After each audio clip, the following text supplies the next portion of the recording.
মা রান্না করছিল, ঠিক সেই সময় আমি মায়ের কাছে গিয়ে বললাম, মা আমার টাকা লাগবে। মা তখন বলল, বিছানার নিচে 50 টাকা রাখা আছে, ওইখান থেকে নিয়ে যা। আমি তখন হাসতে হাসতে বললাম, 50 টাকা দিয়ে আমি কি করব? মা তখন বলল, তাহলে নেওয়ার দরকার নেই, এখান থেকে যা, আমি কাজ করতেছি, আমাকে বিরক্ত করিস না। তখন আমি মাকে বললাম, মা আমি একটি মোবাইল ফোন কিনবো, আমার 12,000 টাকা লাগবে। মা তখন অবাক দৃষ্টিতে আমার দিকে তাকিয়ে রইল আর বলল, তুই এই কিছুদিন আগে মোবাইল কিনলি, আবার কেন তোর মোবাইল কিনতে হবে? তখন আমি মাকে বললাম, নতুন একটা মোবাইলের মডেল বের হয়েছে, ওইটা আমার খুব পছন্দ, ওইটা আমার কিনতে হবে, না কিনে দিলে আমি কিন্তু খাওয়া দাওয়া সবকিছু বন্ধ করে দিব। মা তখন বলল, এখন সংসারের অবস্থা ভালো না, এখন একটু বোঝার চেষ্টা কর। আমি তখন বললাম, আমার কিচ্ছু বোঝার দরকার নেই, আজকের দিনের মধ্যে বাবাকে বলে আমাকে 12,000 টাকা নিয়ে দেবে, আমি কালকেই ফোন কিনবো আর পুরাতন ফোনটা বাবাকে দিয়ে দেবো। এই বলে আমি বাড়ি থেকে চলে গেলাম। সন্ধ্যায় বাড়ি এসে যখন ঘরে বসে বসে মোবাইল টিপছিলাম, তখন খেয়াল করলাম মা যেন বাবাকে কি বলতেছিল। আমি মনে মনে ভাবলাম হয়তো আমার কথাটাই বলবে, তাই আমি দেওয়ালে কান লাগিয়ে কথাগুলো শুনতেছিলাম। মা তখন বাবাকে বলতেছে, একটা কথা বলবো, রাগ করবে না। বাবা কথাটা বলার জন্য অনুমতি দিলেন।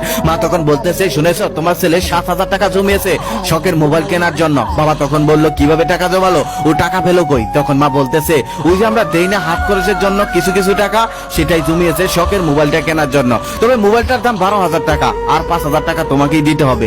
ওকে 5,000 টাকা দিয়ে দাও, শখের মোবাইলটা কিনে ফেলুক। কথাটা শুনে আমি অবাক হয়ে গেলাম। আমি আবার টাকা জমালাম কবে? আমি তো জীবনে কখনো 1 টাকাও জমিয়ে দেখিনি। তখন বাবা বলতেছে, আমার কাছে তো কোনো টাকা নেই,